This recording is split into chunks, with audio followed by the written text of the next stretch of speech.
Dans l'évangile de Jésus-Christ selon saint Jean.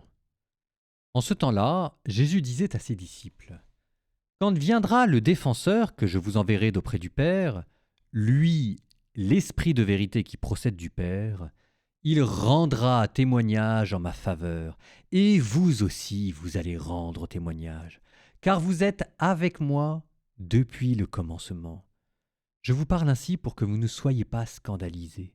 On vous exclura des assemblées. Bien plus, l'heure vient où tous ceux qui vous tueront s'imagineront qu'ils rendent un culte à Dieu. Ils feront cela parce qu'ils n'ont connu ni le Père, ni moi. Eh bien, voici pourquoi je vous dis cela. Quand l'heure sera venue, vous vous souviendrez que je vous l'avais dit.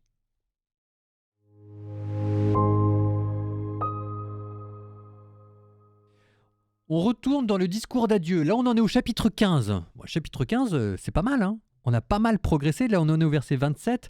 Il nous reste un chapitre et on arrivera dans la grande prière sacerdotale.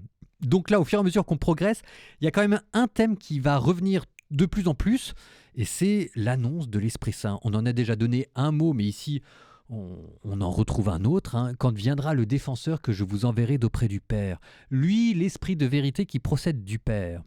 Alors, petite note en passage, l'Esprit de vérité que je vous enverrai d'auprès du Père, lui qui procède du Père. Ce qui vous explique à la fois la position orthodoxe et la position catholique. Vous savez, ou pas d'ailleurs, je ne sais pas si vous le savez, mais si jamais vous deviez trouver la phrase qui historiquement a fait que les deux se sont séparés, c'est là-dessus, ce qu'on appelle le filioque. Est-ce que l'Esprit Saint procède du Père ou est-ce qu'il procède du Père et du Fils? Les orthodoxes vous disent il ne procède que du Père. D'ailleurs, Jésus dit l'Esprit de vérité ici qui procède du Père. Mais les catholiques disent oui, mais ça ne veut pas dire qu'il ne procède que du Père. D'ailleurs, juste avant, c'est écrit quand viendra le défenseur que je vous enverrai d'après du Père. Alors, ce à quoi les orthodoxes disent oui, mais ça, c'est Jésus dans sa chair qui dit que.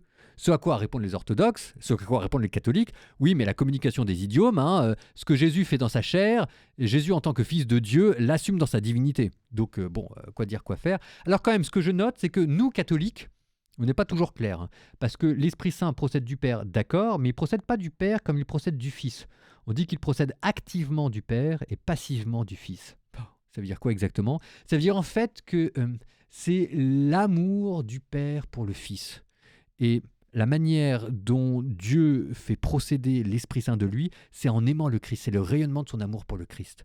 Et la manière dont le Christ fait procéder l'Esprit de lui, c'est en recevant cet amour du Père.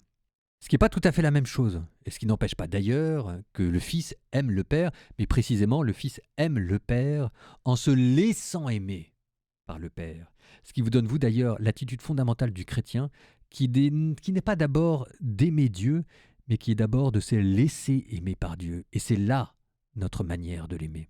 Si vous faites ça, là, je vous jure, il y a l'Esprit Saint qui va se mettre à rayonner autour de vous.